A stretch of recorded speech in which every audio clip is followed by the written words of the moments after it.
Boa noite, meu aluno, minha aluna, concurseiros e concurseiras desse Brasil, grande Brasil. Tomara que você tenha visto a nossa live de técnicas específicas para Sebrasp. Agora a gente não chama mais de CESP, Sebrasp. Na minha época era CESP. Mas ela manteve as características. O importante é isso, ela manteve as características. PF, que a gente lembrou naquela live. PF tem por hábito usar a CESP, e as provas todas aí, de um bom tempo já vem, a PF vem mantendo a banca Sebrasp. PRF com algumas mudanças, teve FunRio em 2009, mas o que a gente vê a linha é a PRF também se aproximando, se alinhando muito com o estilo de prova da PF.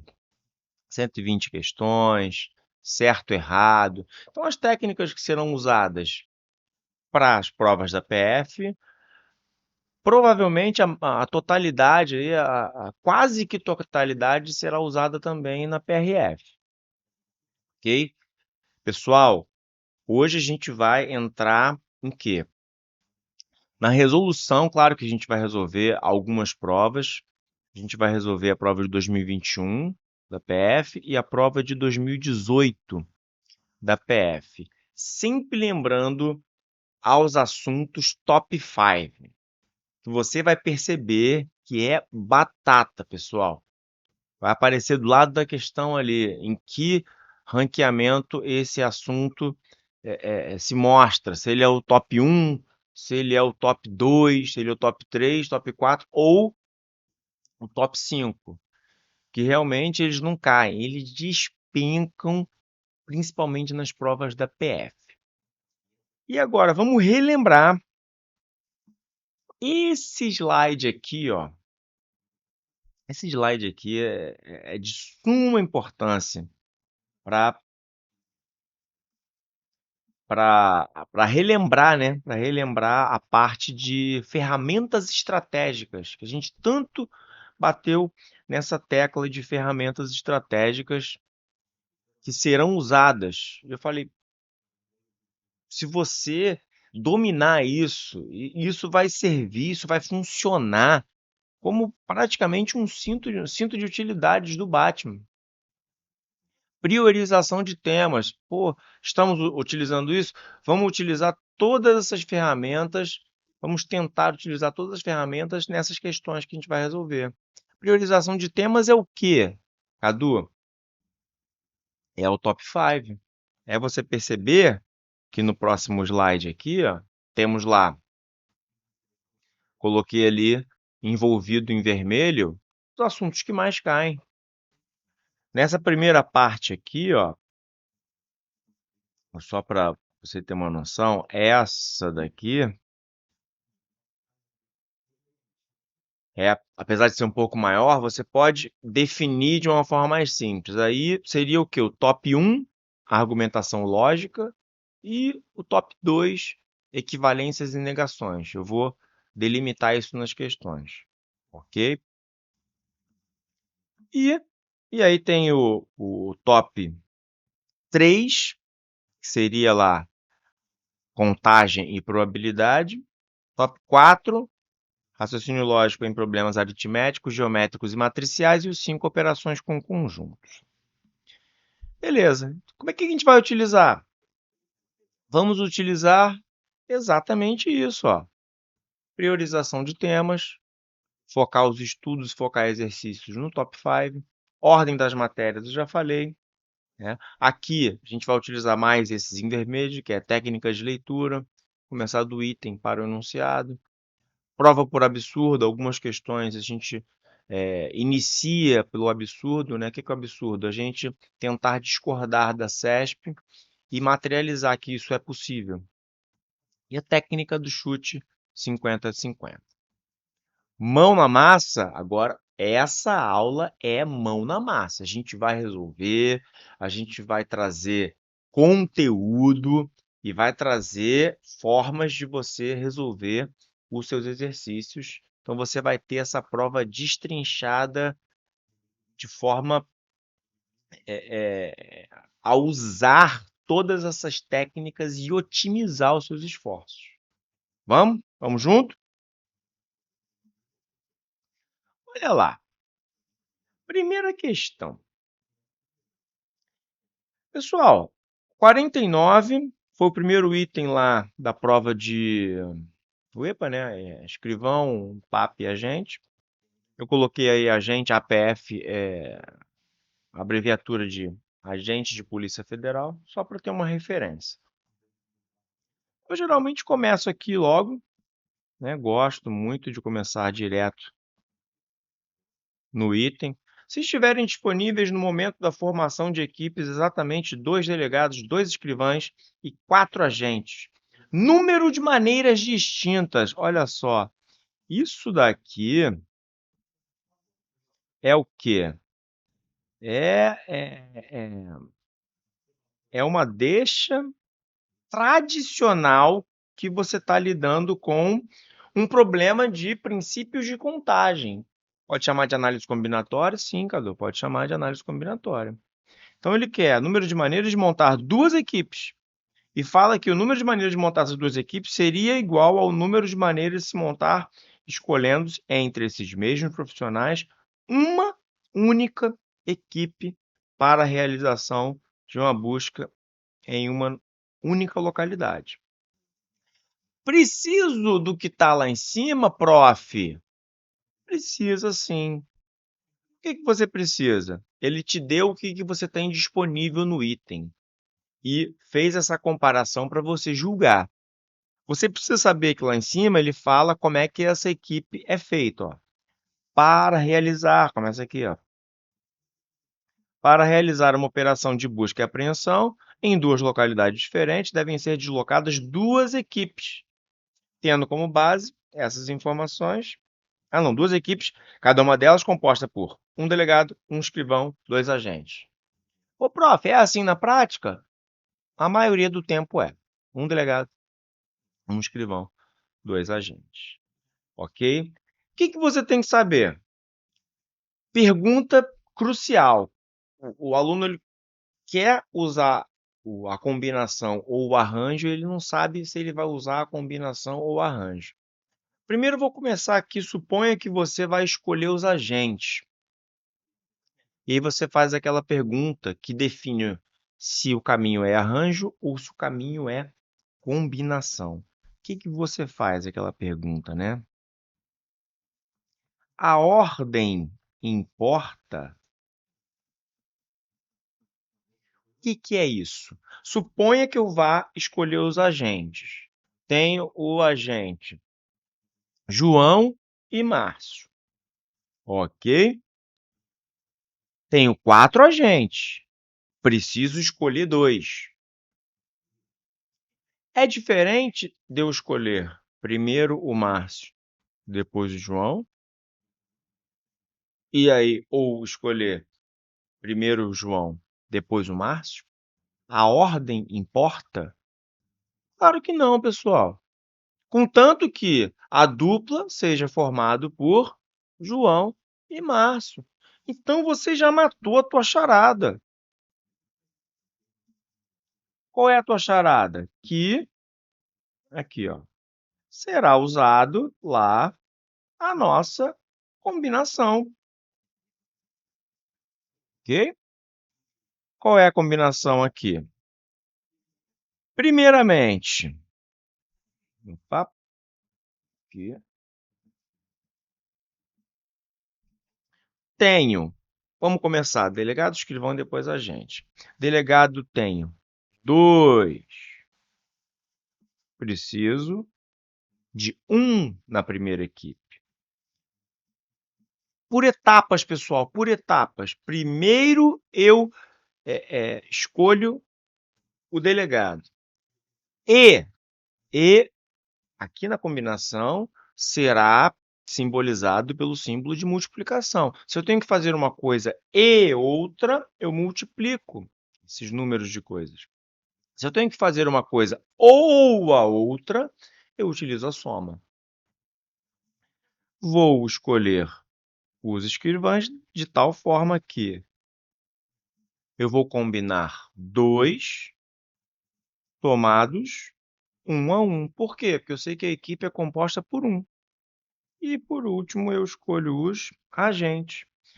Quantos agentes eu tenho disponível?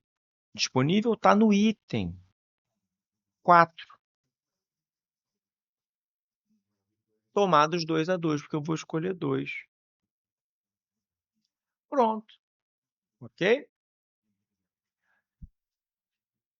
Agora é o seguinte. A primeira equipe, ó, só para você diferenciar, essa aqui é a primeira. A segunda, como é que vai ficar? Repare que tinha disponível 2 delegados, foi usado 1, sobrou 1. Combinação de 1, 1. Escrivão, mesma coisa. Tinha 2, 1 já está na primeira equipe. A segunda, combinação de 1, tomados 1 a 1. E os agentes? Tinham 4, 2 na primeira equipe. Para a segunda equipe, combinar 2, tomados 2 a 2. Você vai perceber, pessoal, que na segunda equipe, essas combinações aí, por etapas parciais, o que vai acontecer? 1 a 1, resultado 1. 1 a 1, resultado 1. 2 a 2, resultado 1. Mas por que esse resultado 1, Cadu? Olha só, né? Eu tenho que combinar 1 delegado tomado 1 a 1. Então, só tenho uma forma de usar 1. Lá, mesma coisa, 1 a 1, de novo. 2 a 2, né? Eu tenho 2 disponíveis para usar 2. Só tem uma forma de acontecer isso. Então, essa segunda equipe, esse resultado da segunda equipe, não vai afetar no resultado, né? Não, quando eu for multiplicar de um primeiro momento, fazer a primeira equipe e depois a segunda, será o mesmo resultado que apenas eu utilizar a primeira equipe. Porque utilizar a primeira equipe só tem uma forma de fazer a segunda. Ok? Então, o que ele fala vai dar o mesmo número matemático. É exatamente igual. Seria igual? Aqui, quando ele fala aqui, ó, seria igual? Seria igual, sim. Por quê? Vai dar exatamente o quê? Esse valor aqui. Preciso calcular o valor, Cadu? Agora não precisa. Num outro momento a gente calcula. Mas aqui você já pode tranquilamente, ó, marcar o seu. Vamos botar de verde. Ó, deixa eu azul mesmo.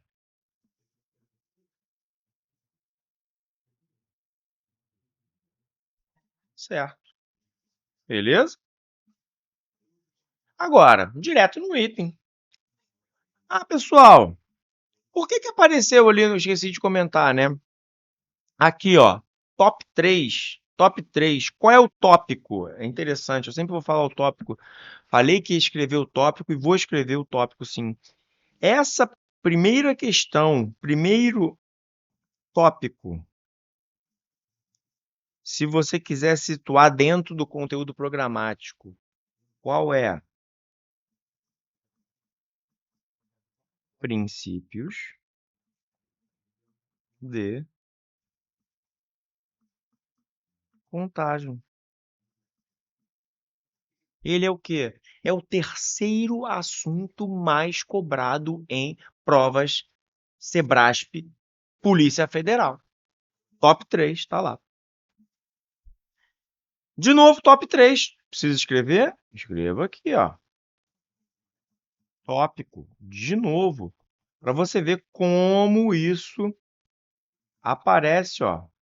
Princípios de contagem. Ah, Cadu, eu vejo o povo falar análise combinatória. Tanto faz. Análise combinatória, princípios de contagem.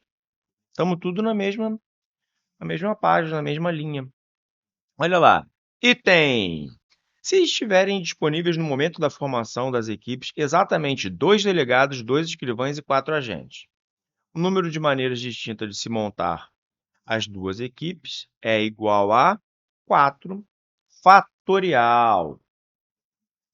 Vamos lá, você já tem o conhecimento do primeiro item.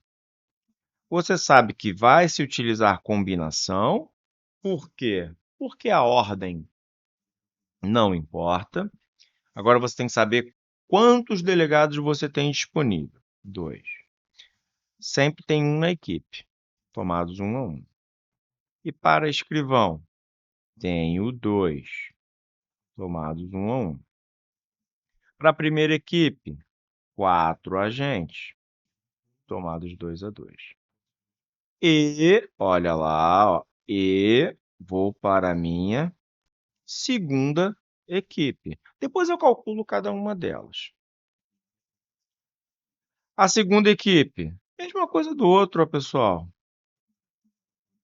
Só sobrou um delegado, combinação 1, 1 do escrivão e combinação 2, 2. Ok? Então a gente sabe que isso aqui vai dar 1, que não vai alterar numericamente o número que será encontrado na primeira equipe. Vamos lá, combinação, fórmula da combinação. Aí você tem que lembrar, né? Eu vou escrever aqui só para você, para não dizer que eu sou mal, ó. Combinação de n elementos tomados P a P é o quê?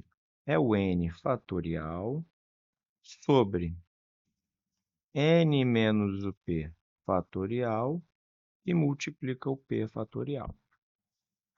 Isso na prática.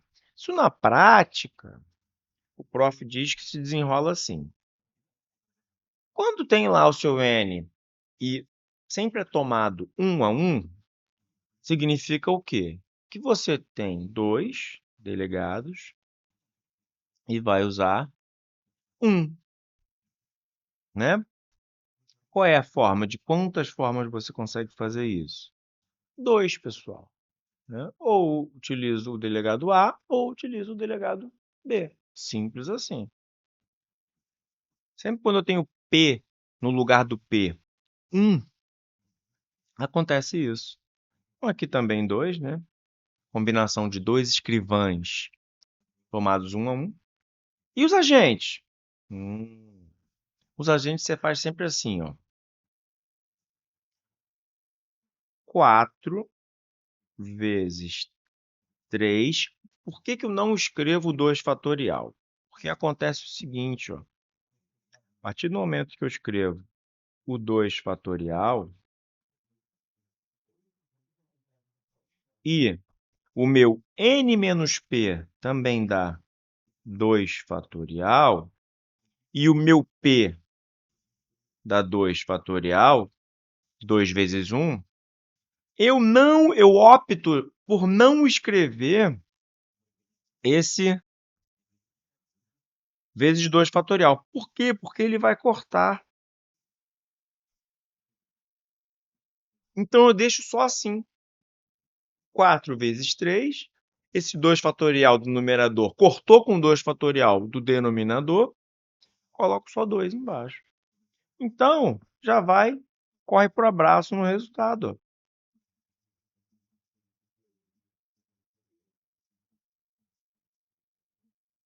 Opa,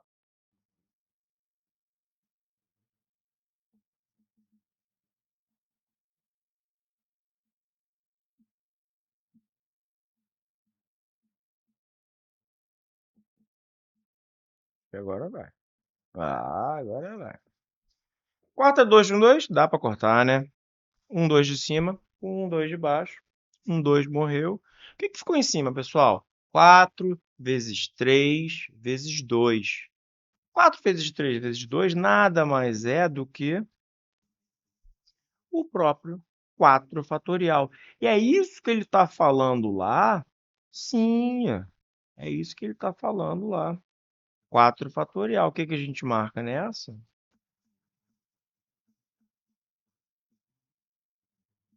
Certo. E corre para o abraço. Ok? 49,50, as duas falando da mesma coisa, princípios de contagem. E a 51?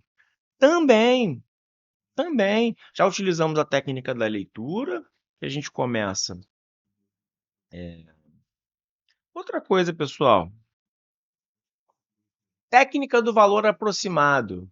Né? Eu te falei naquela live para você.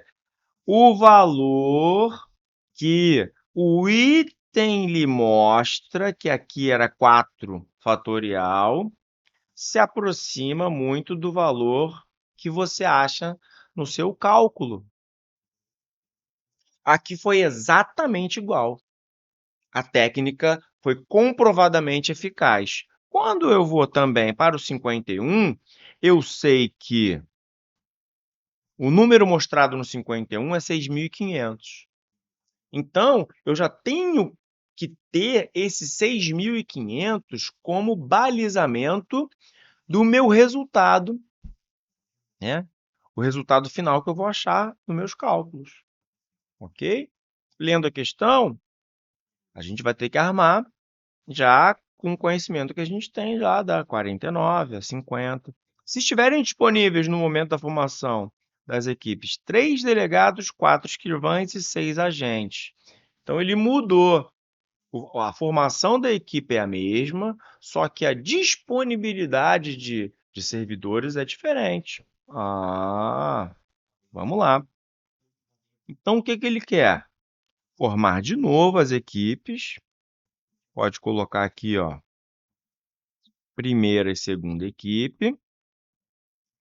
Sabemos que é combinação por etapas. Primeiro, vai lá escolher os delegados. Os não, o delegado. Por quê? Porque na equipe só tem um.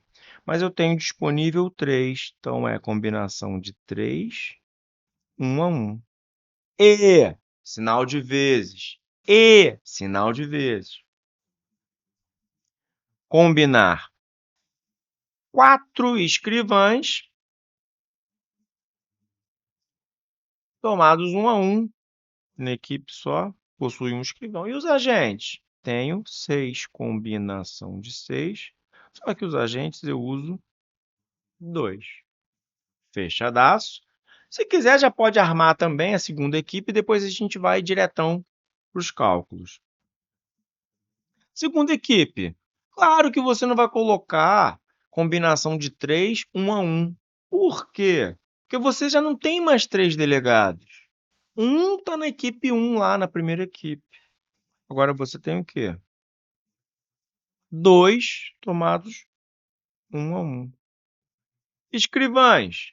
Já não tem 4. 3 tomados 1 a 1.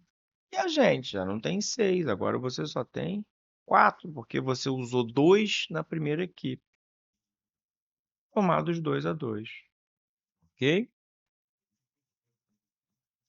Quando aparecer esse caso específico aqui, ó,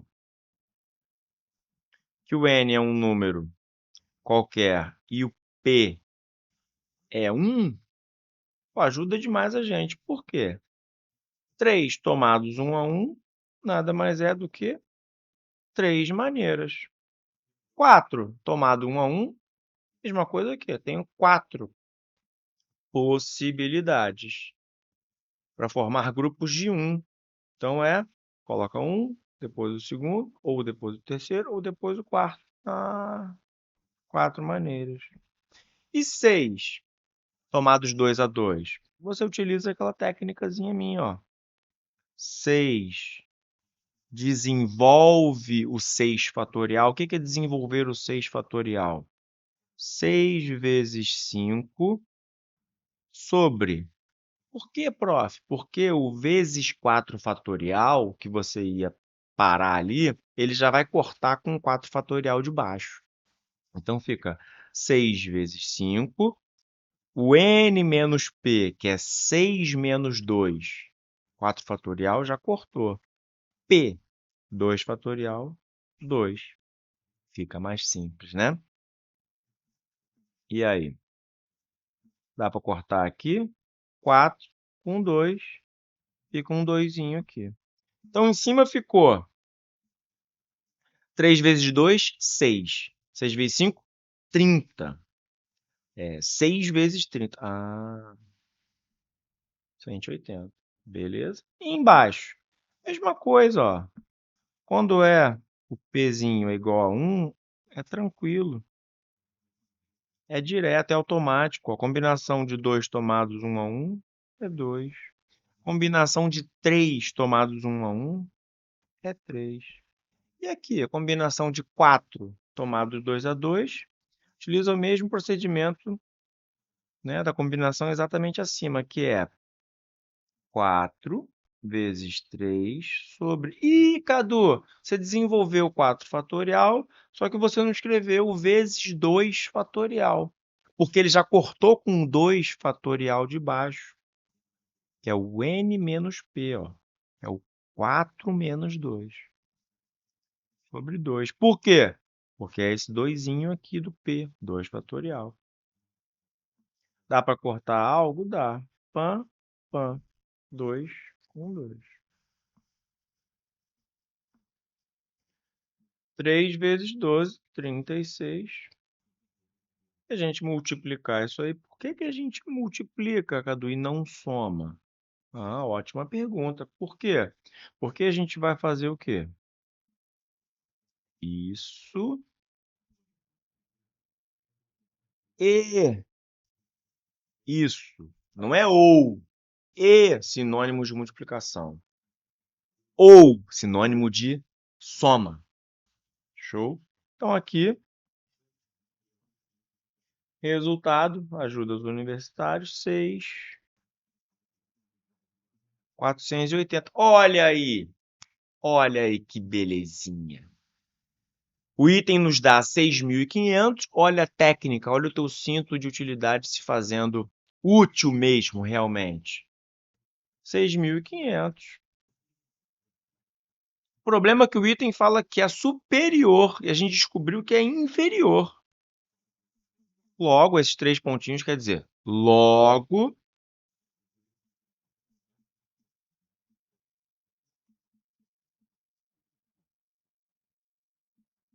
errado. Fechadaço? E, mais uma vez, o tópico princípios de contagem. Seguindo. E agora mudou. Ih, prof, mudou mesmo. Me parece uma questão de argumentação lógica. Sim, como nós utilizamos a técnica do item enunciado e não enunciado item, vamos direto ao item. 52. A proposição P2 é equivalente a... Aqui, ó, a deixa. Olha a deixa. Equivalente a. Provável que seja uma questão de equivalência, ok? Qual é a proposição? A P2 está no enunciado e o resultado de equivalência ele te dá. Se as falhas construídas não foram corrigidas, os mutuários tiveram prejuízo. Vou escrever aqui para você ter uma noção. Tópico, para você buscar lá no teu conteúdo programático. O que é isso? Top 2, que é equivalências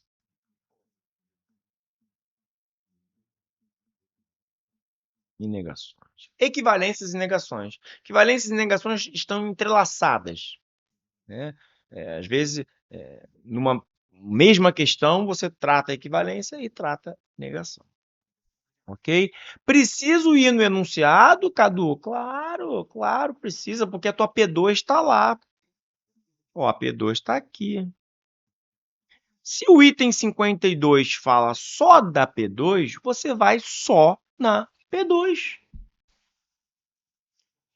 Se as falhas construtivas foram corrigidas, os mutuários não tiveram prejuízos. Ele está falando no item que a equivalência disso, o resultado de equivalência disso é se as falhas construtivas não foram corrigidas, os mutuários tiveram prejuízos. Pessoal, vou só explicar aqui para você anotar uma coisa que dá muito certo. Falo para meus alunos do presencial e todos os meus alunos aí que me acompanham. É um método, aqui, ó. É um método de resolução justamente de equivalências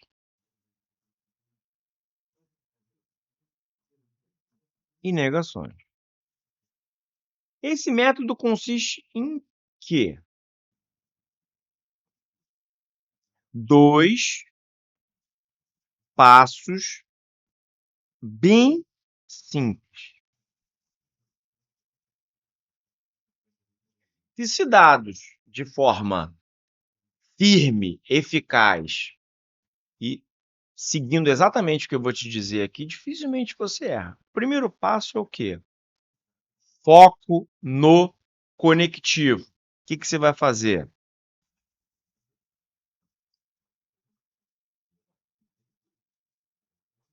Analisar conectivo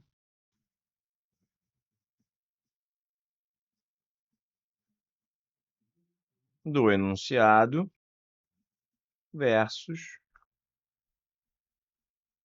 o conectivo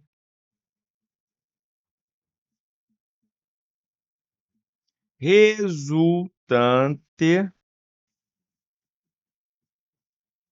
no item. O que quer dizer isso, prof? Olha lá. Simples assim. O teu primeiro foco é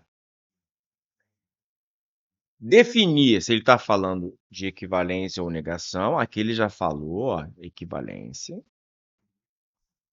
O que é isso? O teu conectivo que está no item é esse aqui, ó,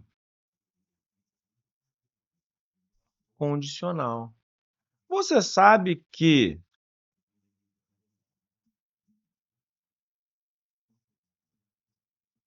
a equivalência de um condicional ou é outro condicional ou dá um conectivo ou. Como isso? Os macetinhos da contrapositiva. Qual é a contrapositiva? Inverte, nega, nega. É a contrapositiva. Regra do condicional virando ou. É regra do neon. Nega, troca para ou e mantém. O detalhe que, olha o que acontece. Teu conectivo do enunciado é esse. E o teu conectivo do item é esse. Condicional para condicional. Então, isso te leva ao quê? Primeiro, você sabe que é possível, é uma equivalência que é possível, sair de um condicional para um condicional, e te leva a concluir que você vai ter que utilizar o quê? Opa, aqui, ó, a regrinha da contrapositiva. Da contrapositiva. Então, observar o conectivo viu que te levou a utilizar a regra da contrapositiva. Então, você utiliza a regra da contrapositiva, que é o segundo passo. Segundo passo,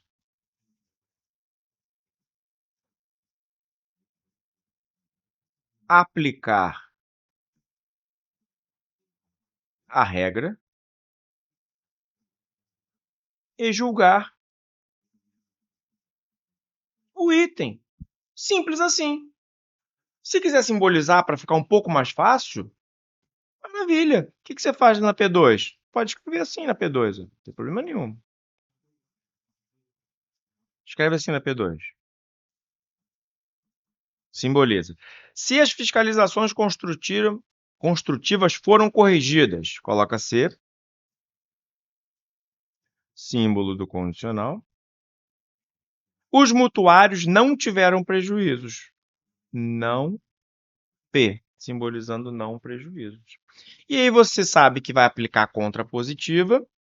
Aqui, ó. Equivalente. Regra.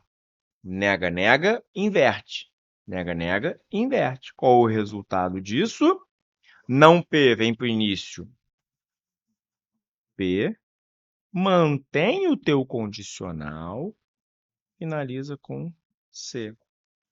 E aí você rapidamente percebe que ele não inverteu, pessoal. Não inverteu.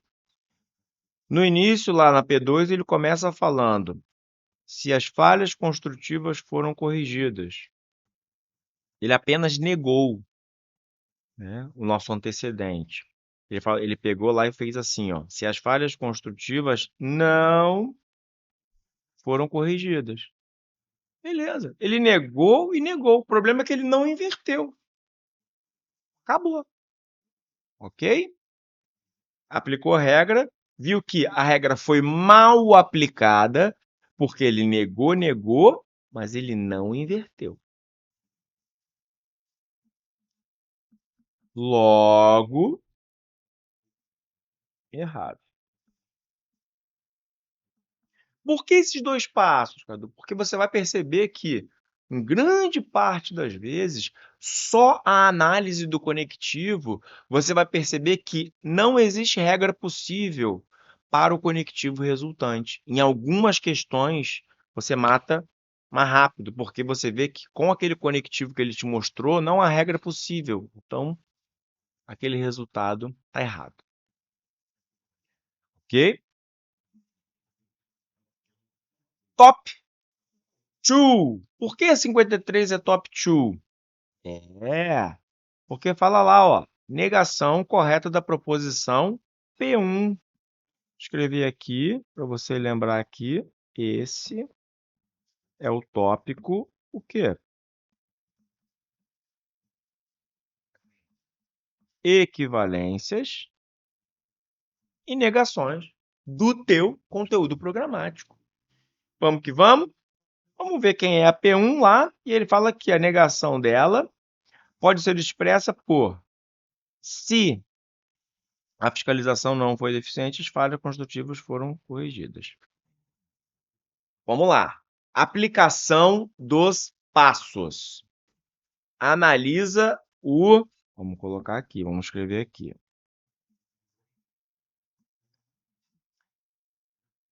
Foco no conectivo. Foco no conectivo. A P1. Se a fiscalização foi deficiente, as falhas construtivas não corrigidas. A gente pode colocar aqui, ó. Fiscalização deficiente, falhas corrigidas, não... Opa, vamos lá. Não corrigidas. Pode representar assim? Pode. O teu foco tá aqui, ó. Ficou muito grande, mas tudo bem. No condicional. Se ele quer negação, pessoal, olha só o problema. Ele quer negação. Mãe, quero azul. Negação disso aqui tudo. Se eu nego um condicional, o único resultado possível é algo que tenha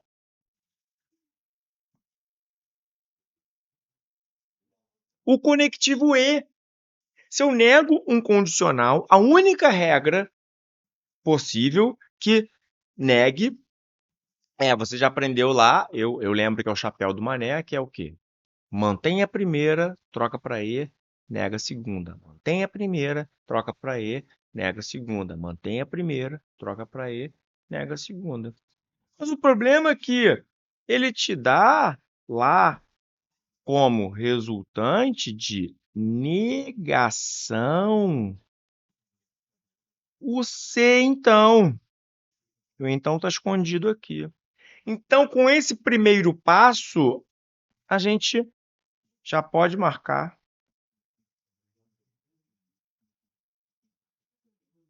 errado. Por quê? Condicional para condicional, a única forma de eu conseguir relacionar isso é numa equivalência.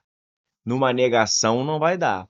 Numa negação eu vou sair do conectivo condicional e vou ter como resultado o conectivo e conjunção. Marca errado e toca ali barco. Primeiro passo já resolveu tua vida. 54.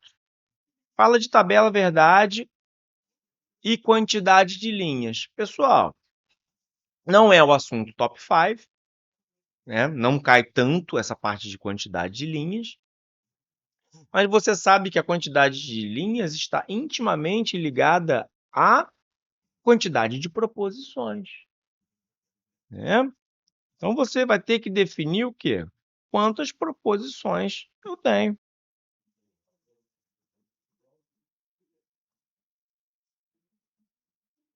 Número de proposições, ok? Não importa se ela está no formato afirmativo ou negativo. Você vai dar uma olhada lá na tua argumentação. Olha lá, a P1 começa com fiscalização foi deficiente, uma delas, uma. Depois fala falhas construtivas não corrigidas, segunda. A primeira da P2, da premissa 2, falhas construtivas foram corrigidas, é só a negação ali da outra, então ela já foi contada. A próxima, os mutuários não tiveram prejuízos. Opa, alguma diferente agora. 3 diferentes. P3, fiscalização foi deficiente. Já foi mencionada lá no início da P1. E a conclusão, os mutuários tiveram prejuízos. Já foi mencionada na premissa 2. Então, temos 3 diferentes. 3. 3. Formuleta 2 elevado a n. O que é esse n, Cadu? É o número de linhas. 2 elevado a n, que é o número de proposições simples, né? Diferente que a gente tem ali, vai me dar 8 linhas. Ok? Ah, prof, eu posso associar uma proposição condicional a um argumento? Sim. É como se a gente falasse assim: se as premissas, então, como resultado, a conclusão. Basicamente isso, uma argumentação. Se o antecedente são premissas, todas elas, então, resultado, a conclusão. Fechadaço? Ele fala que tem menos de 10. Opa, 8 menos de 10. 8 menos de 10. Vamos concordar com ele? Vamos. Tá certinho. Toca-lhe barco, mais uma questãozinha pro teu bolso. E segue a vida. 55, top 2. Top 2. Segundo assunto mais cobrado. De novo, ó. Tópico: equivalências e negações. Ok? Vamos lá. Muito cuidado agora na construção dos teus passos. Porque ele fala o seguinte: a proposição P1 é equivalente. A gente já viu que a P1 fala de um condicional. Fiscalização foi deficiente, falhas construtivas não corrigidas. Né?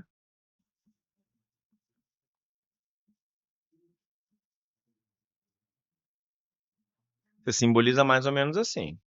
Fiscalização. Se fiscalização foi deficiente, então falhas construtivas não corrigidas. Ele fala que isso é equivalente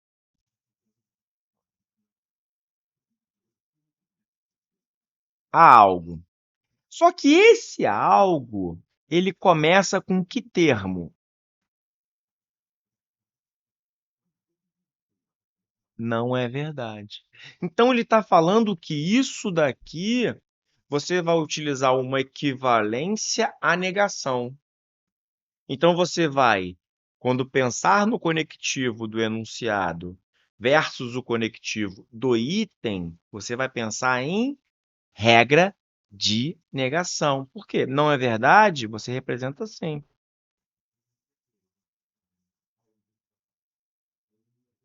Concorda comigo? Concorda comigo? Não é verdade, está negando tudo que está vindo em sequência. Então vamos ver se vai dar certo com o que ele mostra para a gente no item. A proposição 1 que está simbolizada não é verdade, é equivalente a. Não é verdade que a fiscalização foi deficiente, então eu simbolizo com o D, e as falhas construtivas foram corrigidas. Negação de não ser. Então, sai esse símbolo de negação da frente, fica só ser. Ah, prof, tem que ficar muito atento, né? Porque se ele fala equivalência e ele traz esse termo não é verdade, eu tenho que pensar em regras de negação, sim.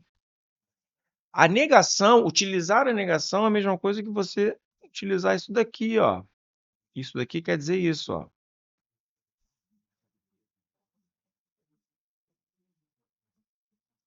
Equivalente à negação de, ok? E é o que está em parênteses. E é o que está em parênteses lá, D e C.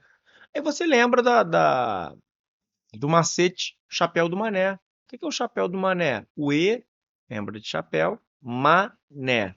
Ma de mantém, né de nega.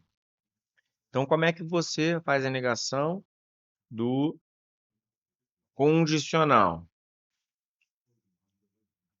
Troca para E, mantém e nega. E do E para o condicional? Mesma regra, você faz o inverso. Ok? Se eu tenho o E e eu quero voltar para um condicional, é tranquilo. Do E volta para o condicional, mantenho o primeiro, nego o segundo. A regra de negação foi perfeitamente aplicada.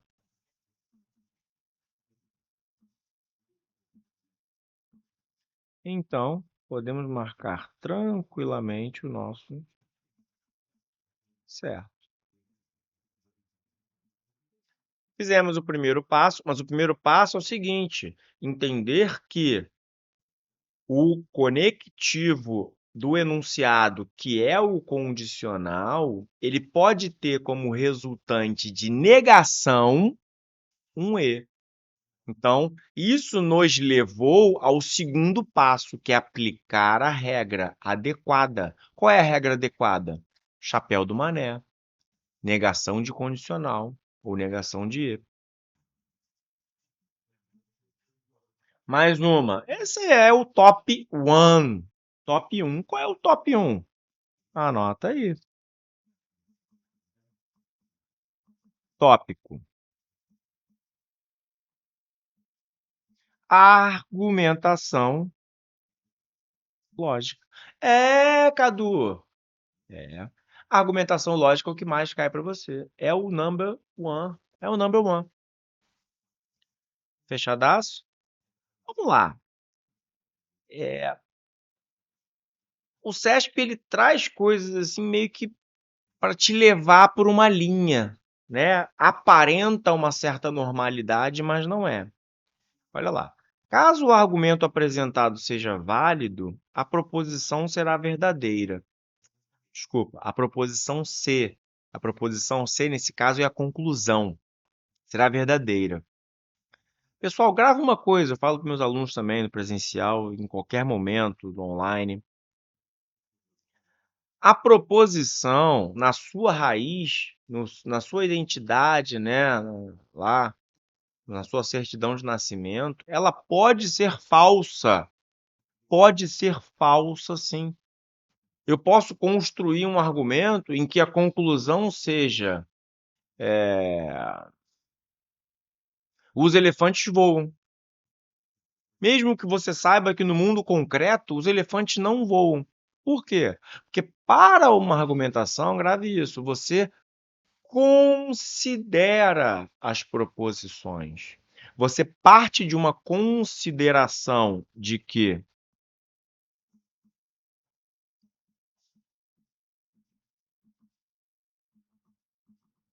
as tuas premissas são verdadeiras e, analisada essa consideração de premissas verdadeiras, você vai tomar a sua conclusão como verdadeira ou falsa, mesmo que a proposição, analisada no mundo concreto, ela seja falsa. Então, o que acontece? Pode ter uma validade com uma proposição falsa? Pode, pode, tranquilamente. Ok? Aqui, ó.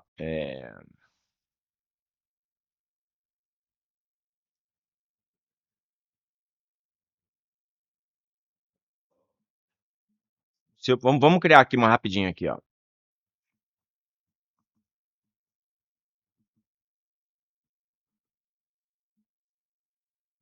É,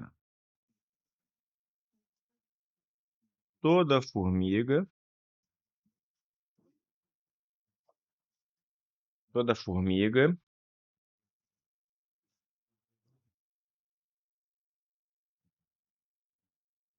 toda formiga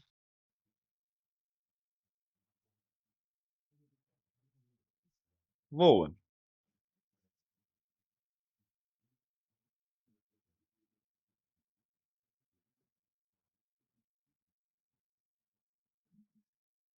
Todo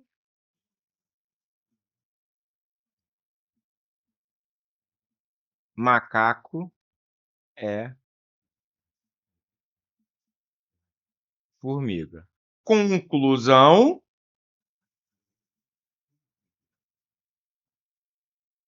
toda formiga voa. Todo macaco é formiga, então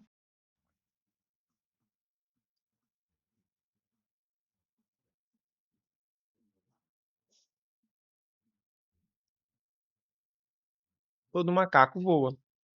Por quê? Vamos tentar representar, ver se a gente encontra algum sentido nisso aqui, pessoal. Aqui, ó.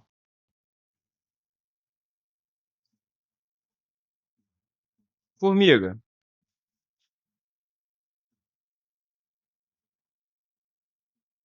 coisas que voam, verde. E a P2 fala que todo macaco é formiga. Então, os macacos é como se eles estivessem aqui, ó, o grupo de macacos, dentro do grupo de formigas. Então, necessariamente, os macacos estão dentro do grupo dos que voam. Então esse argumento é o quê, Cadu?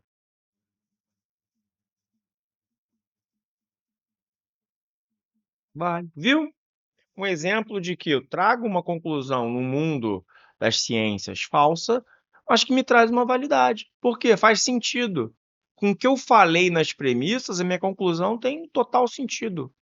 É uma conclusão, um desfecho obrigatório. Você entendeu? Por isso lá que a gente marca o quê nessa questão aqui? O argumento apresentado seja válido, a proposição será verdadeira? Não, nem sempre. Pode ser falsa. Você vai marcar lá no teu cartão resposta errado, tranquilamente. O argumento apresentado não é válido? Vamos lá. Top 1. Olha aí, ó. Tópico. Argumentação lógica. É o que mais cai. É o que mais cai. É o assunto que mais cai. Como que você faz isso? Ó, um jeito que eu gosto de armar essas argumentações é assim, ó. Por lacunas. Boto a P1, a P2, a P3 e a conclusão. Dou uma olhada lá na estrutura da minha argumentação. Simbolizo cada proposição simples por lacunas e indico qual é o conectivo que está atuando naquela premissa. A premissa 1, o que acontece? Duas proposições simples ligadas por um condicional. Faço aqui, ó. Pan, condicional, pan. A segunda, também. A terceira, uma simples. E a conclusão,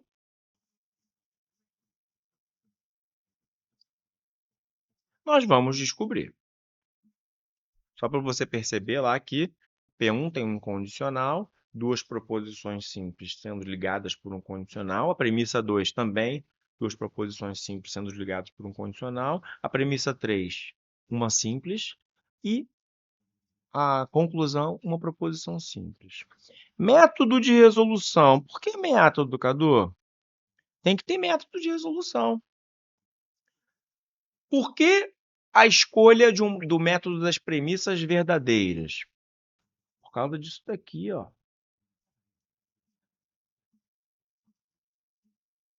A ocorrência de uma premissa que tem uma proposição simples. Ela é a A3. Ah, Cadu, então é o seguinte. Eu sei que eu sempre considero todas as premissas verdadeiras, lembre-se disso. Elas não precisam ser verdadeiras na certidão de nascimento, na carteira de identidade delas. Você as considera verdadeiras. E você se deparou com uma simples, parte para o método das premissas verdadeiras. O que é isso? Você sabe que a P3, já que ela está sozinha e o conteúdo dela é verdadeiro, então ela é verdadeira. É só você lembrar o que diz ela e replicar esse verdadeiro ou falso onde ela aparece. A 3 fala de fiscalização deficiente. Aparece lá na primeira proposição da P1. Igualzinho. Então, você coloca o quê? Também verdadeiro. Como a P1 precisa ser verdadeira e o antecedente é verdadeiro, o consequente será obrigatoriamente verdadeiro. Não pode ser falso, pessoal, senão ocorrerá tabela verdade, aula de tabela verdade, volta lá. Vai ferrar, ferra. O que é? Um primeiro verdadeiro, uma segunda proposição falsa me dá resultado falso. Eu não quero falso, eu quero verdadeiro. Então, primeiro verdadeiro força a segunda a ser verdadeira.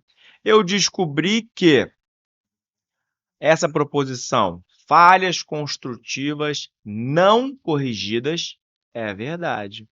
Quando ela aparece de novo na primeira da P2, ela aparece trocada, ela aparece afirmativa. Então, o que eu faço? Troco ela. Se eu marquei verdadeiro ali, marco falso aqui. Olha um detalhe. Um falso no antecedente, como primeira proposição de um condicional, não importa o que aconteça na segunda proposição. Ela pode ser tanto verdadeira como falsa, que eu terei um resultado verdadeiro. Ah, então é isso mesmo? Não é um resultado único, não? Nessa lacuna aí, da segunda proposição da premissa 2, pode ser verdadeiro ou falso. Ó, isso aqui, ó, É isso aqui, ó. Os mutuários não tiveram prejuízos, pode ser verdadeiro ou falso. Mas é justamente o que aparece lá na conclusão. Então, o que que você entende de tudo isso? Que essa conclusão aqui, ela pode ser falsa ou verdadeira. Então, aqui pode ser falso ou verdadeiro. Isso é a estrutura de que tipo de argumentação? Inválida, pessoal. Inválida.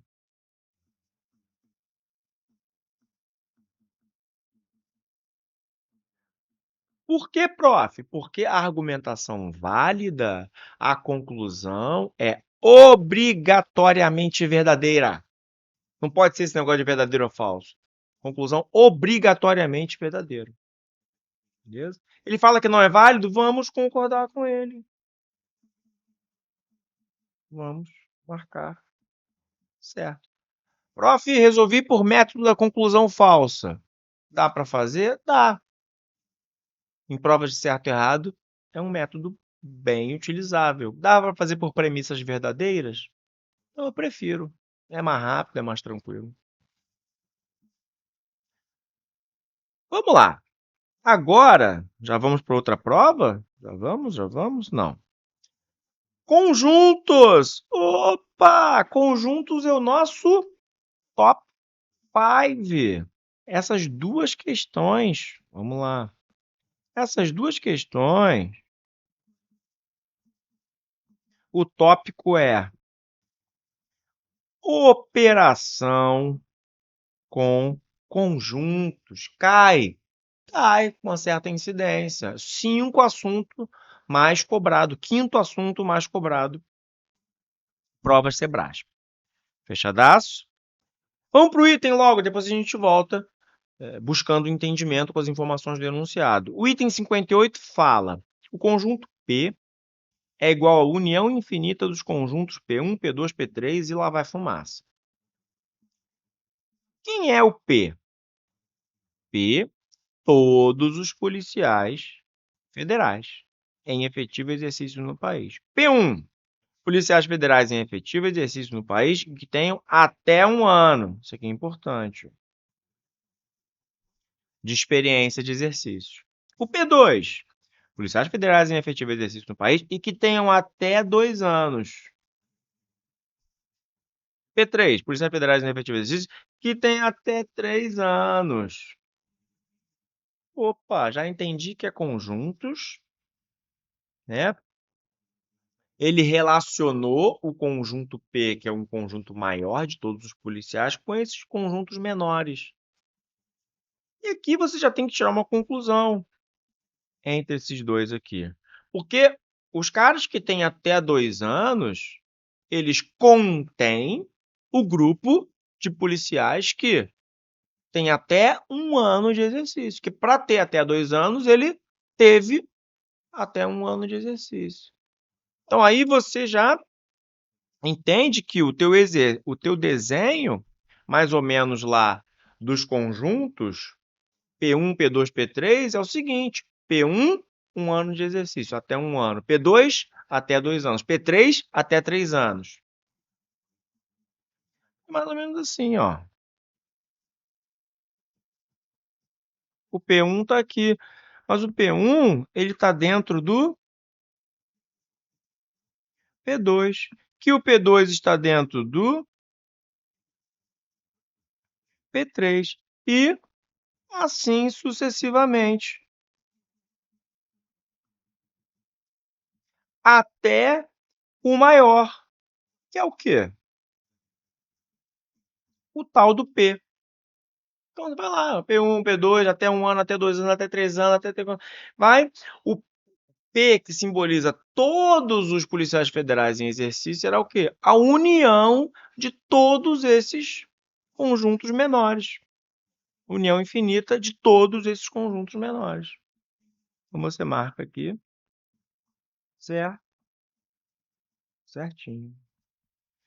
E você já consegue, de tabela, responder a 59. Subconjunto. Subconjunto está dentro. É o conjunto que está dentro de um outro. O P2 está dentro do P1? Não, pessoal. Justamente ao contrário. Justamente ao contrário. Qual é a relação aqui, ó? O P1 está contido no P2. O P2 contém o P1. Nessa a gente marca tranquilamente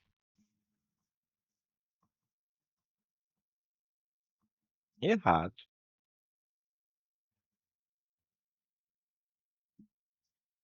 E agora 60, top 3. Qual é o top 3? 3, terceiro mais cobrado. Anote. É o quê? Princípios de contagem e probabilidade. Ele está junto lá, quando você analisar estatisticamente, junto com o top, é um tópico único, contagem e probabilidade, terceiro mais cobrado. O que ele fala nesse? Escolhendo aleatoriamente um integrante do conjunto P, a probabilidade dele ter entre 2 e 3 anos de experiência no exercício do cargo é dado por N. O que é esse Nzinho? É número de elementos, né? Não quer dizer que é a diferença, é o número de elementos da diferença dos conjuntos.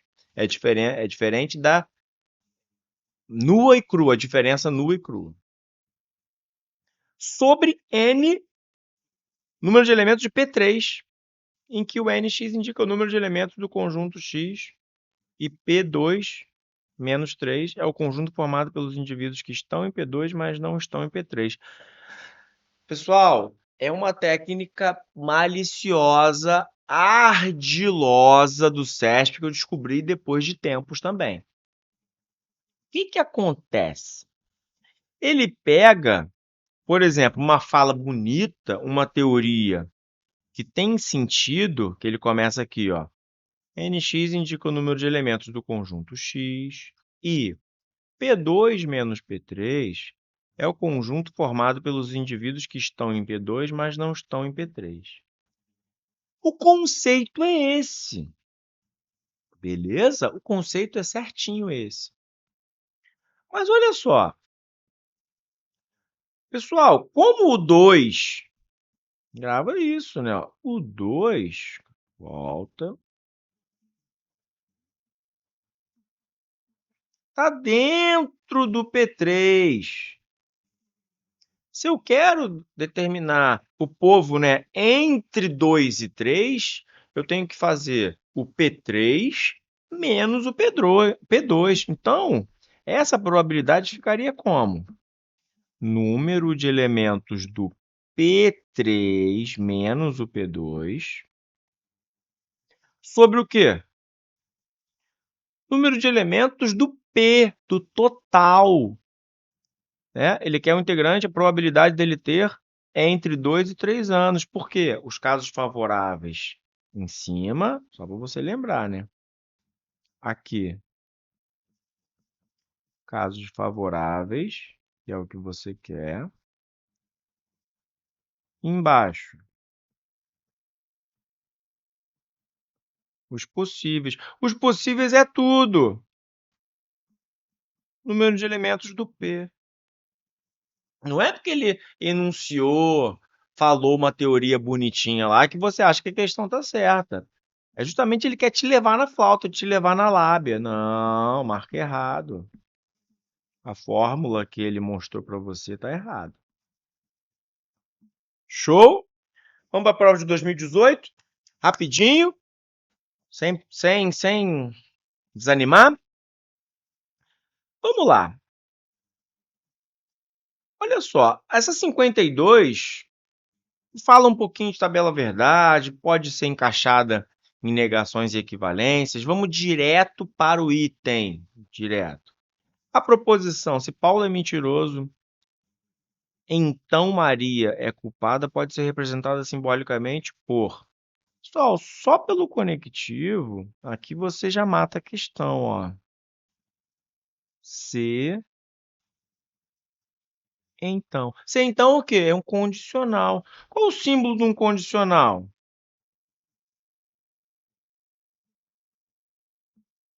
Símbolo do condicional. É esse. Esse símbolo que ele colocou para você é o de quê? É o do bicondicional, pessoal. É o do bicondicional, né? Então, se ele quer representar simbolicamente o que está no item, e realmente lá no enunciado está dizendo quem é quem, o que é o Paulo não é mentiroso. Se ele, o que é Paulo não é mentiroso, tudo bem. Até aqui a primeira parte está legal. Aqui ele fez certo, até aqui. Na hora do conectivo ele fez errado. Por quê? Condicional é assim. Maria é culpada. O R, pelo enunciado, nos fala que Maria é inocente. Então, se a gente quer Maria culpada, não é. Só que ele não fez isso, ele trocou o conectivo, colocou o bicondicional. Nada feito. Nada feito. Olha lá, se ficar comprovado que apenas um dos quatro envolvidos no ilícito penal é culpado, então a proposição, simbolizada por não P, se não P, então não Q ou R, é verdadeira. Vamos ver lá, ó. Vamos simbolizar, vamos trazer aqui conclusões que a gente tem dessa proposição aí, ó. Não P. Cadê o não P? Tá aqui, ó. O P fala o seguinte, né? João e Carlos não são culpados. Se a gente fala o não P, como é que a gente pode escrever?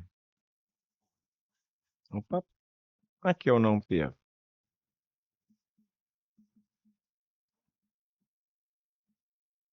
João ou Carlos culpados. Como é que você chegou a isso, prof? Lei de Morgan. Negação. A negação do E. Nega, nega, troca para ou. Se ele fala lá, João e Carlos não são culpados. Posso escrever assim, né? Ou poderia escrever também. João é culpado. Cadê? João é culpado. Ou Carlos é culpado. Representação da não P. E a não Q? A não Q está lá, vamos representar. Paulo não é mentiroso. Paulo é mentiroso. E a R? A gente representa igualzinho como está lá, ó. Maria inocente, Maria inocente.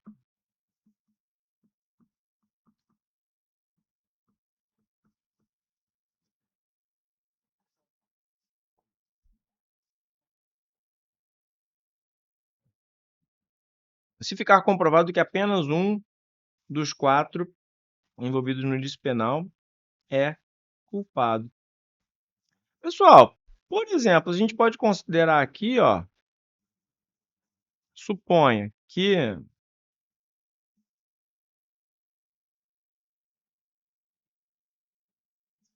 apenas o Carlos seja culpado, entendeu? O que vai acontecer com esse apenas o Carlos ser culpado, né? Esse vai um só vai cometer lá o ilícito penal, né? Porque o João não vai ser e ela vai ser verdadeira. Por que ela vai ser verdadeira? Aqui, ó. João ou Carlos, a mesma coisa que tivesse aqui, ó. Se João, vamos botar J ou C, né? Mais fácil, né? J ou C culpados, então Paulo é mentiroso ou Maria inocente. Juntando tudo que ele te deu numa proposição, né, única, que você pode simbolizar uma argumentação por um condicional, o que acontece com isso? Né? Você pode muito bem colocar Carlos como culpado, o Carlos como culpado, essa aqui sendo verdadeira, ok? E Maria aqui como inocente, sendo verdadeira. O que acontece? Aqui tem um ou, aqui tem um ou. Todo o teu antecedente fica verdadeiro e todo o teu consequente fica verdadeiro. Então, você torna verdadeira, né, comprovando que apenas um deles cometeu o ilícito. Não.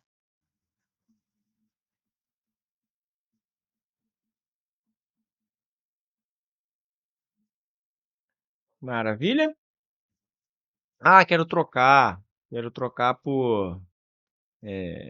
Você pode fazer várias trocas, né? Joga primeiro Maria. Isso aqui eu fiz com o Carlos culpado. Pode trocar. Depois bota João culpado. Vai dar verdadeiro também. Depois bota Maria culpado. Vai dar verdadeiro também. Essa é uma técnica sensacional. A prova por absurdo. É a prova por absurdo. Tautologia.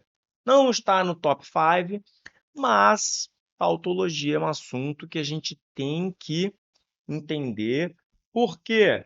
Porque a velocidade com que a gente faz a tautologia, sobra aí, ó, uma questãozinha, sobra um tempo para que a gente gaste numa combinatória, numa probabilidade, numa PA, na PG, não, na PRF, falando amplamente, né? Então, o que a gente vai usar aqui, ó? Grava isso, ó. É a prova por absurdo. Técnica da prova por absurdo. O que é a técnica da prova por absurdo? Ele traz para a gente o seguinte: independente de quem seja o culpado, a proposição, essa proposição maior aí, não vou ler ela agora, será sempre verdadeira. Isto é, será uma tautologia. Conceito de tautologia. Pessoal, eu vou fazer tabela verdade? Claro que não, nunca mais. Nunca mais. Por quê? Ele justamente faz uma proposição muito grande para que você faça a tabela. Então, o que a gente vai fazer? Copia a tua proposição, tá lá, ó. Se P, então não que, chave. Então, que ou, tem um colchete aqui, ó. Não que ou R. Tá simbolizado. O que eu te falei prova para absurdo? Tautologia, no quesito tautologia. Iguala e coloca F. Você vai igualar a F. Por quê? O teu absurdo é esse. Parte de que ela pode ser falsa. Se isso for possível, qual é a tua conclusão? Prof, tautologia é sempre verdadeira. Se eu provar que ela pode ser falsa, eu marco errado, porque esse negócio não é tautologia. É isso aí mesmo. O detalhe que esse condicional que liga as chaves nos ajuda muito. Por quê? Porque ele nos diz que essa primeira chave tem que ser verdadeira e essa toda segunda aqui tem que ser falsa para que eu consiga concretizar o que eu preconizei no início, que é esse F, é esse falso aí. Maravilha. Vou começar com a segunda chave, que é o falso. É o seguinte, para esse colchete aqui ser falso, como ele tem o conectivo OU, o que é o conectivo OU? Primeiro falso, segundo falso me dá resultado falso. Ou, primeiro falso, segundo falso, me dá o resultado falso. Então aqui eu descubro, dentro do que eu iniciei não que, falso, R, falso. Então, se o não que é falso, esse quezinho que está aqui, ele seria verdadeiro. Então, vamos testar se essa chave que eu quero que seja falsa, ela pode ser falsa? Nunca! Por quê? Porque eu tentei que ela fosse falsa, e o que vai acontecer? Aparece um verdadeiro. Se eu tenho ou, conectivo de junção, basta que uma proposição seja verdadeiro para que eu tenha um verdadeiro. O que isso me leva a concluir? Que tabela verdade do condicional. Se o segundo é verdadeiro, não tem como ocorrer o vai ferrar, ferra, ou Vera, ficha, feia. Não tem como. Por quê? Porque o segundo é verdadeiro. Com o consequente verdadeiro, eu só tenho um resultado possível, que é o quê? Verdadeiro. Não importa o que dê aqui na primeira. Se for falso, o resultado vai ser verdadeiro.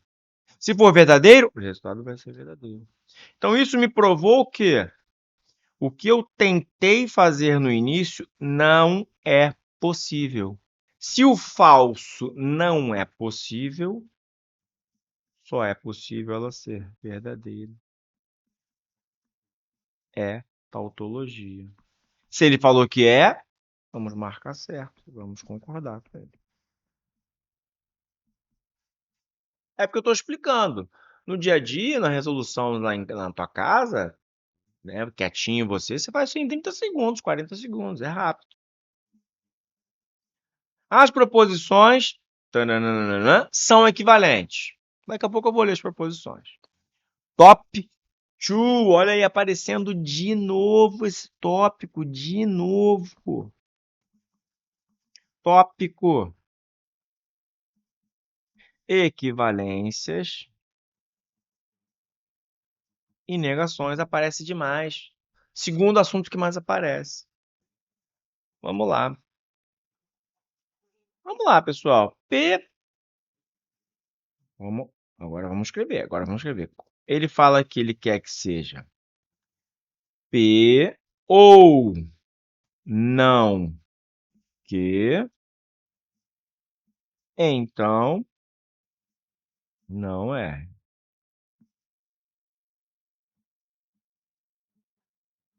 Seja equivalente ao quê? A segunda proposição. R, se R, então que ou não que. Equivalência. Ah, prof, eu aprendi que equivalência é resultados de tabela verdade idênticos. Resultados de tabela verdades idênticos. Posso partir para a tabela verdade? Você vai gastar tempo. Não é necessário. Tenta mexer em um dos lados para que ele fique igual ao outro, né? Você vai mexendo, dando uma nova roupagem, fazendo regras de equivalência para que um lado fique igual ao outro. Como é que você faz isso? Vamos lá. Olha só. Em uma, o P e o Q estão no início. Na outra, o P e o Q estão no final. Na uma, o R está no final. Na outra, o R está no início. Isso te lembra o quê? Regra da contrapositiva. Equivalência da contrapositiva. Nega, nega, inverte. Nega, nega, inverte. Então, vamos fazer a regra da contrapositiva no primeiro e vamos ver se ele vai dar como resultado o segundo. Vamos lá. Nega, nega, inverte. Então começa com R, se R. Então, o problema é que eu vou ter que negar esse parênteses. Negar o ou, leis de Morgan. Quais são as leis de Morgan? Negar o e negar o ou. Negar o ou. Nega, nega. Troca para e. E ficou um pouquinho parecido com a segunda. Só que o P e o Q tem primeiro o Q, depois o P e uma elas invertem. Aí eu uso a propriedade comutativa, que é, a tia Teteca já falava, a ordem dos fatores não altera o produto, a ordem dos fatores não altera o produto. Eu posso escrever essa primeira assim, ó. Se R, então, coloco o Q primeiro. Q, I, P. E aí ele fica igualzinho ao que eu tenho do outro lado.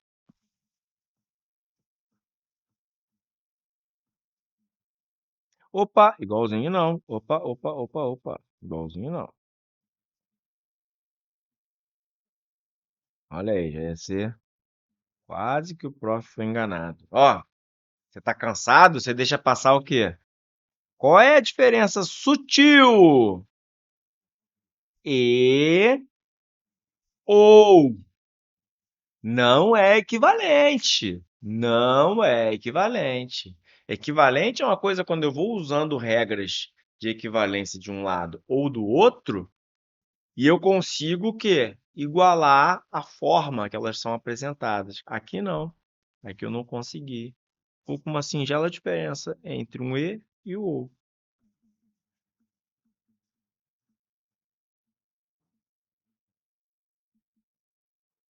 Show? Vamos que vamos. Estamos chegando ao final. Mais algumas só. 56. Se as três proposições P e QR forem falsas, então pelo menos duas das pessoas serão culpadas. Vamos lá. Ó.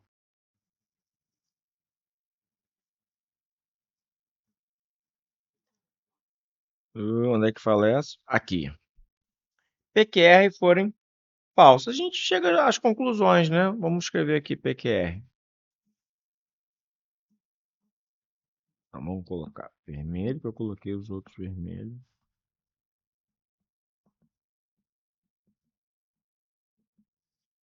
A P sendo falsa, como é que você pode reescrever ela? Ela já está aqui, ó. Eu já reescrevi no 53, ó. João ou Carlos culpados.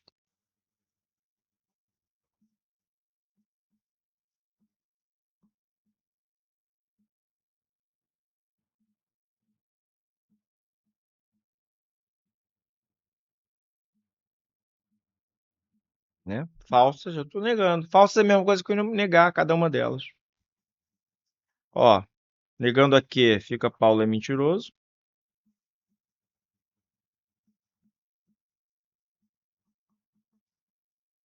E o R, negar o R, Maria é inocente, vai ser Maria é culpada, né? Olha lá, o original, pessoal, é Maria é inocente. O não R, Maria é culpada. Ele está falando aí, ó, que diante da conclusão, se você trouxer as três falsas, pelo menos duas serão culpadas. Sim, ó, a primeira aqui, ó, nos fala que João ou Carlos são culpados. Pode ser só um deles, o ou é inclusivo, ou pode ser também os dois. Pode ser João culpado, Carlos culpado. Opa, tá dentro do que ele falou? Pelo menos duas no ilícito penal são culpados? Sim. E a conclusão lá do não R traz para a gente que Maria é culpada. Então, mesmo que só João ou só Carlos sejam culpadas, a Maria também vai ser culpada. E aí faz a gente concordar mais firme ainda com o que ele fala. Pelo menos duas serão culpadas.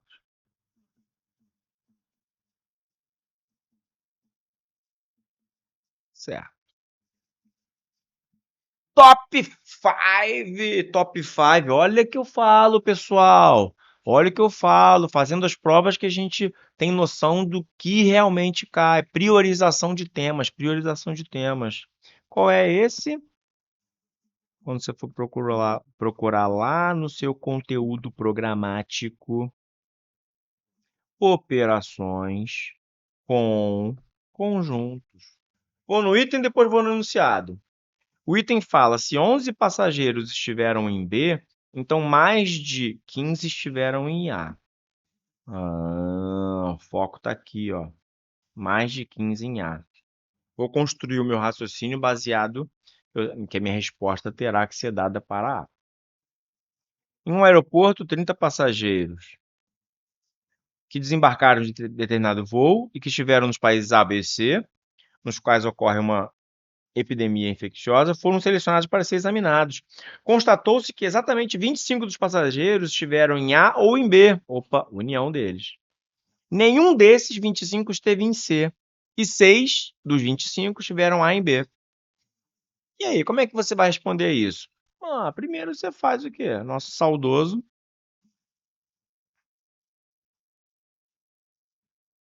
diagrama de Venn. Sabendo que o total, o teu conjunto universo é o quê? 30. Vamos lá, agora vamos representar, ó. A, B, C. Pessoal, primeiro vai na interseção. Primeiro vamos nas interseções. A interseção fala lá, ó, que 6 estão A e B. 6 estão em A e B. Só que você não tem como preencher o resto do A e B. Você só sabe isso aqui, ó. Que o A união B é 25. Se eles estiveram necessariamente em um desses países, né? Esse 5 ele vai sobrar para o C, né? 30 passageiros embarcaram em determinado voo, estiveram nos países A, B ou C, então eles têm que estar em um desses países. Agora eu representei por diagrama certinho o que está ocorrendo aí. Incluo a informação que ele me dá no item, que é, agora eu vou conseguir, ó, 11 passageiros em B. Aqui na interseção eu tenho 6, então só em B, 5. Perfazem os 11. Para eu completar os 25 que estão na união de A em B, tenho 6 mais 5, 11. Para os 25, faltam 14. Quando eu somo 14, com 6, 20, com 20, com 5, 25, dá certinho. Beleza? Quando ele pede lá o A, cuidado, hein? Técnica do valor aproximado. A tua resposta vai dar próxima de 15. Ele quer o A. 14. Não é só 14 não, hein? Mais os 6 que estão na interseção. 20. Mais de 15 estiveram em A. Certinho. Mais de 15 estiveram em A. Top 3. Tópico. Olha lá, pessoal. Probabilidade. Tópico. Probabilidade. Está junto com técnicas de princípios de contagem, junto com probabilidade. Olha lá, se 2 dos 30 passageiros selecionados forem selecionados ao acaso, forem escolhidos ao acaso, então a probabilidade desses 2 passageiros terem estado em 2 desses países. Agora a gente vai entrar aqui, ó. Deixa eu ver se a gente já entra nessa técnica para te ajudar. Não necessariamente. Vamos lá. O que ele está falando? Primeiro, Fórmula de probabilidade. Não esquece. Vamos relembrar aqui, ó. Casos favoráveis sobre os casos possíveis. Pessoal, quais são os favoráveis? O que eles querem? É o quê? 2 terem estado, né? Esses 2 terem estado em 2 países. Qual é a informação que fala da interseção de 2 países? Quais os únicos viajantes, as únicas pessoas que estão em 2 países? Está lá, ó. Cadê? Ih, voltei demais. Tá aqui, ó. 6. Tá lá. Só aqueles 6 que estiveram em 2 países. Então, o que eu tenho que fazer nos favoráveis? Eu tenho que combinar 6 para escolher 2 a 2. Eu tenho um universo de 6, mas ele só quer que a probabilidade de que 2 estejam em estado em 2 países. Casos possíveis. Tudo. Tudo o quê? O universo, pessoal. Combinação de 30 tomados 2 a 2. Por que 2 a 2? Porque ele sempre está considerando o quê? 2 pessoas. Então, os favoráveis. Combinação de 6, porque 6 tiveram no A e o B. Tomados 2 a 2, porque você vai escolher 2. Casos possíveis, 30. 30 é o teu universo todo. Né? Todos os casos possíveis, tomados 2 a 2. Vamos lá? 6 vezes 5. Não precisa escrever o 4 fatorial, que ele já cortou com o 4 fatorial de baixo. 6 menos 2, 4. Sobre 2. E embaixo? 30 vezes 29. Não precisa escrever o 28 fatorial, porque ele cortou com o 28 fatorial de baixo. Sobre 2. Sobre 2 com sobre 2. Corta. Vai ficar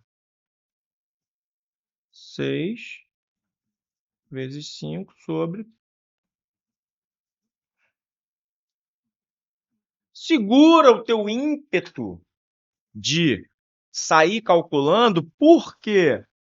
Porque, ó, a técnica do valor aproximado. Ele te dá o valor em formato de fração. Então, deixa esse valor em fração e tenta se aproximar ao máximo do que ele te dá.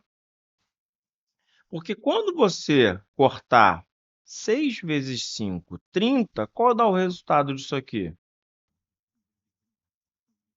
1 sobre 29. Como é que você compara 1 sobre 29 com 1 sobre 30? Se a gente tem os numeradores iguais, o que acontece? Quanto maior o denominador, quer dizer que você está dividindo mais o número. Então, ele fica o quê? Menor.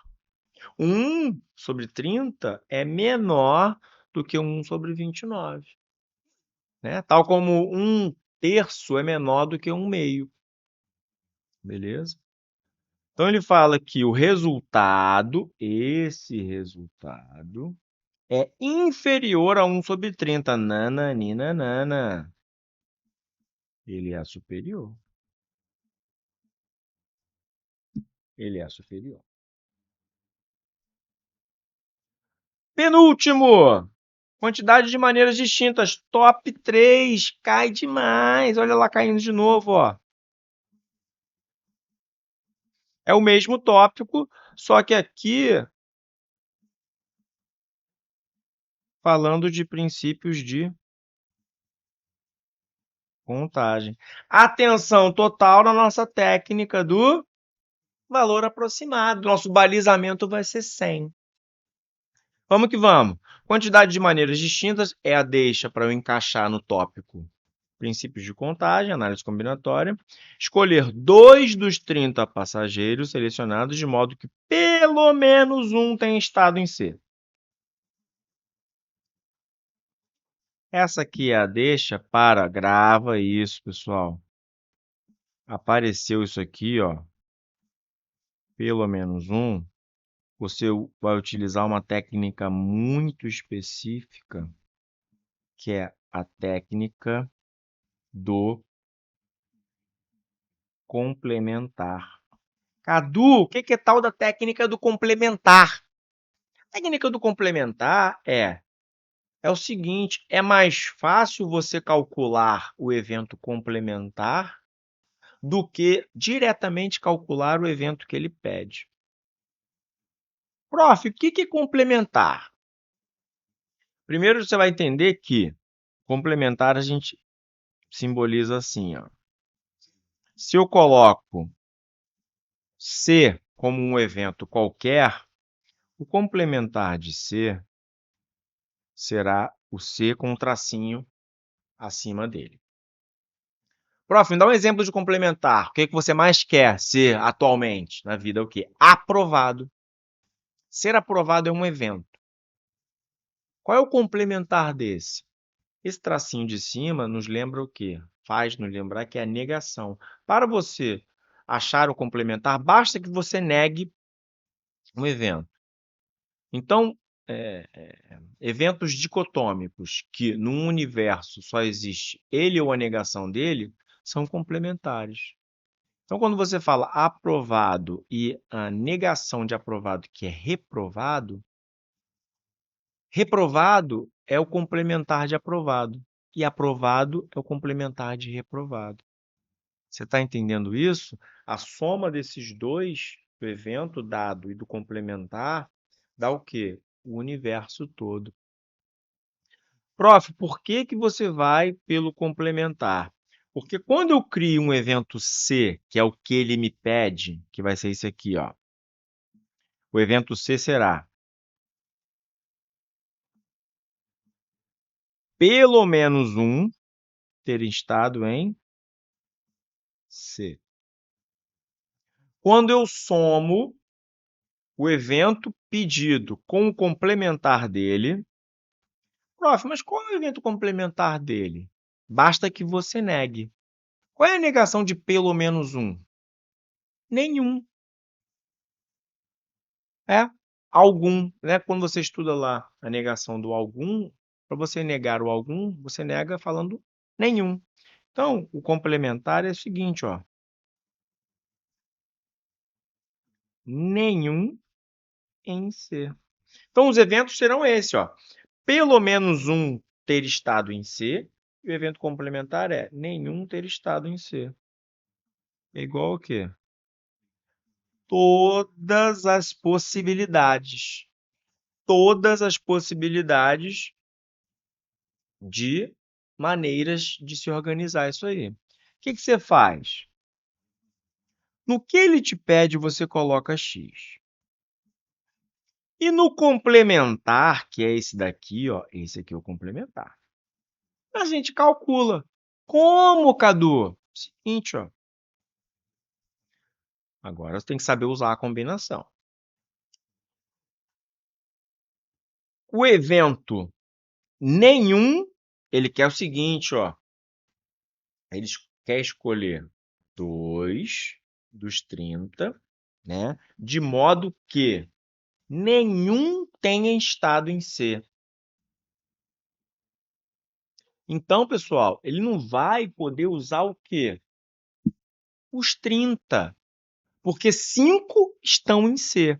Ele só vai poder usar o quê? 25. Então, eu só vou poder pegar 2 que estejam dentro desses 25. Entendeu a manha? Eu vou escolher 2, mas só que só do universo de 25, porque 5 estiveram em C. Todos, como é que eu represento? Todos é sem restrição. A, B e C. 30, que é o universo, tomados 2 a 2. Aí, de forma bem rápida, x mais, aqui, ó, 25 vezes 24. Prof, por que você bota um pontinho? Pontinho simboliza também a multiplicação. 23 não escreve? Não, porque cortou com 23 fatorial de baixo. Sobre 2. E aqui, do outro lado, 30 vezes 29 sobre 2. O 28 fatorial já cortou com 1 de baixo. Vamos lá, como é que ficou? 300 desse lado.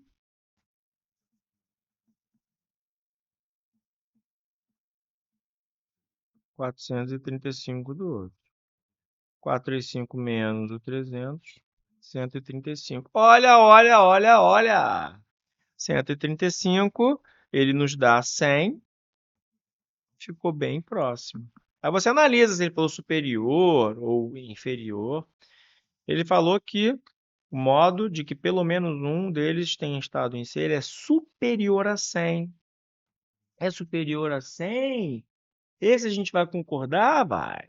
Esse vai. Que deu 135.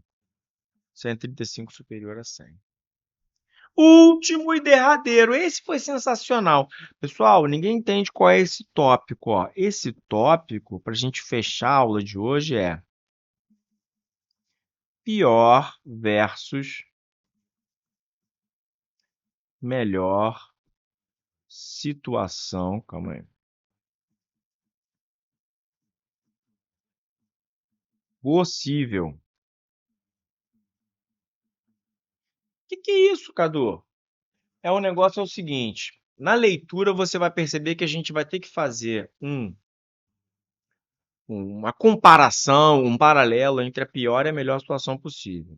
Ele quer o seguinte: considerando que, separando-se o grupo de passageiros selecionados que visitou o país A, o grupo que visitou o país B e o grupo que visitou o país C, seja verificado em cada um desses grupos, cada um dos grupos, que pelo menos a metade dos seus componentes era do sexo masculino. Pelo menos a metade. Nessa situação, conclui-se que o grupo de 30 passageiros selecionados tem no máximo 14 mulheres. Pessoal, o que acontece? Pior versus melhor situação possível. Se eu quero o máximo de mulheres, isso aqui, por consequência, acarreta o quê? O mínimo de homens. Pior versus melhor situação possível, né? Então, máximos e mínimos. Quando acontece essa situação de máximos e mínimos, eu tenho que pensar na pior e na melhor situação possível. Se eu quero o máximo de mulheres, eu vou pensar o quê? O pior para os homens. O mínimo, vou tentar reduzir os homens ao mínimo. E vou ver se o máximo bate com esse valor aí. Técnica do valor aproximado. O máximo pode dar perto de 14. Prof, se eu achar 15, eu já marco errado? Marca. Se eu achar 16, eu marco errado? Marca. Se eu achar 17, eu já marco errado? Marca. Entendeu? Você tem várias formas de marcar errado. Mas olha só que interessante. Quando você... Vamos voltar nesse desenho aqui, ó. Pessoal, olha bem para esse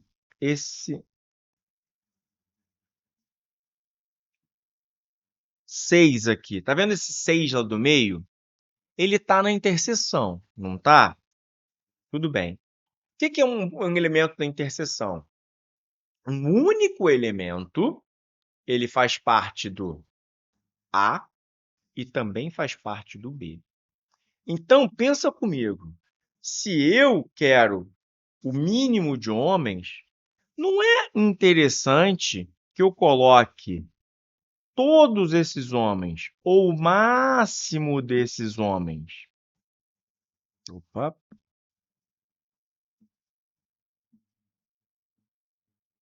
esses homens aqui na interseção,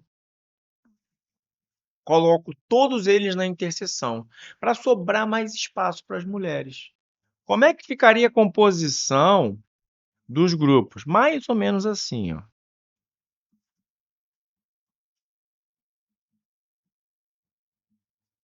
que eu faço?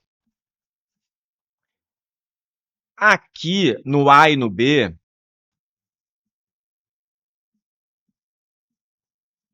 pessoal, esses 6 homens, eles pertencem tanto ao A, tanto quanto no B. No C, agora vamos para a parte dos homens no C. Como o C tem 5, eu tenho que ter pelo menos a metade de homens. Então, o mínimo de homens é o quê? 3, né? Então, vamos lá. 3 homens. Aqui eu já sei o número de mulheres, né? Para dar o quê? A minhas 5 pessoas. Ah, beleza. Agora eu vou trabalhar aqui dentro, ó.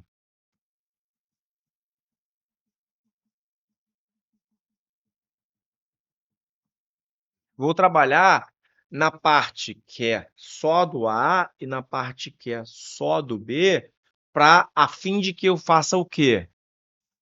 Mínimo de homens. Vou sempre tentando alocar o mínimo de homens. Como? Cuidado, pessoal. Aqui, a união do A com o B tem que dar o quê? Os 25. Ah, claro, né, Cadu? Para me dar os 30. Só que eu já tenho 6. Então, aqui, nesse retângulo, eu vou ter que preencher com 19. Eu vou ter que fazer uma composição de A e B que dê 19. Por quê? Os 19 dessa composição, mais os 6 que estão na interseção, dá 25, que é a união do A e o B. Está lá no desenho. Os 25 é a união do A e o B. Vamos lá. Vamos tentar fazer uma divisão igualitária. Assim, ó. Vamos botar... Pessoal, olha só. Vou fazer só um teste para vocês verem que não vai dar certo. Mínimo de homens. Prof, faz o seguinte, então, ó. Vamos jogar 10 pessoas no A, de forma que fique. Vai ver que não vai dar certo. Um homem mais 9 mulheres. Por que 10 pessoas? Porque aí lá no outro eu jogo 9. No B, um homem mais 8 mulheres. E eu consigo as 19 pessoas. Isso aqui fere uma regra que ele criou lá. Cada grupo tem que ter pelo menos 50%. Se você somar aqui, ó, os 6 homens com um homem, dá 7 homens. Versus 9 mulheres, não tem. Opa, não tem pelo menos a metade. Não tem pelo menos a metade. Então, olha só. Esse um homem não dá não, hein? Não dá para colocar um homem só. A gente pode fazer uma outra composição. Pode colocar 2 homens, já que aqui tem que dar 10, e 8 mulheres. Opa! 6 homens da interseção, somado esses dois, dá 8 homens. Versus as 8 mulheres, bateu 50%. Legal. O A eu consegui. E o B? O B eu percebo que um homem também não pode. Eu vou colocar 2 homens. Como aqui tem que dar 9, eu vou colocar as 7 mulheres. Somando 6 homens com 2 homens, 8. 7 mulheres, opa, os homens passaram de 50%. Ah, essa composição dá certo? Dá. E você vai perceber que vai ser o máximo. 8 mulheres do A, mais as 7 mulheres do B, mais as 2 mulheres do C. 17 mulheres no máximo. E ele fala aqui, tem 14. Errado. Com louvor. Ficou próximo de 14. Prof, eu achei 15. Ganhou a questão. Eu achei 16. ganhou a questão. Importante a gente ganhar o ponto e seguir o barco. Percebeu? Utilizando técnicas, técnica da leitura, iniciando pelo item, voltando ao enunciado, já com um pensamento mais construído. Técnica do valor aproximado, o valor do item te baliza, ok? A técnica do chute é mais na parte do cartão resposta. Fechadaço. E lembre-se, o que você percebeu em toda essa seleção de provas 2021 e 2018? Os top 5 caem, não caem não. Eles despencam. Primeiro, argumentação lógica. Segundo, equivalências e negações. Terceiro, contagem e probabilidade. O quarto, problemas geométricos, aritméticos e matriciais. E o quinto, conjuntos. Né? Esse problema geométrico, aritmético e matriciais, eu não concordo muito, mas isso é uma análise ampla que é feita por alguns estatísticos. Mas eu acho até que conjuntos caem um pouquinho mais. Ok? Dúvidas? Não? Refaçam esse exercício. Vocês têm a prova de Agentes de Polícia Federal de 2021 e 2018 comentadíssimas. Lise, muito obrigado mesmo, muito obrigado. A gente sempre tenta aí falar um pouco pausado, porque a gente parte um pouquinho do pressuposto aí que você tem aquele conhecimento básico de tabela verdade, de equivalência, da regrinha, né, chapéu do Mané, da Vera Fischer, que você usa alguns macetes. Se você não está muito vivo na mente, volta e coloca isso lá, ó, no sangue. Eu tenho certeza quando você der uma olhada nessa aula, uma reprise, né, a segunda, terceira, quarta vez, isso vai entrar e aí você vai começar a se aproximar de realmente tentar gabaritar raciocínio lógico. É o objetivo. Quero ver você lá dentro. Um abração. Até a próxima aula e ó, o concursado é o concurseiro que não desistiu.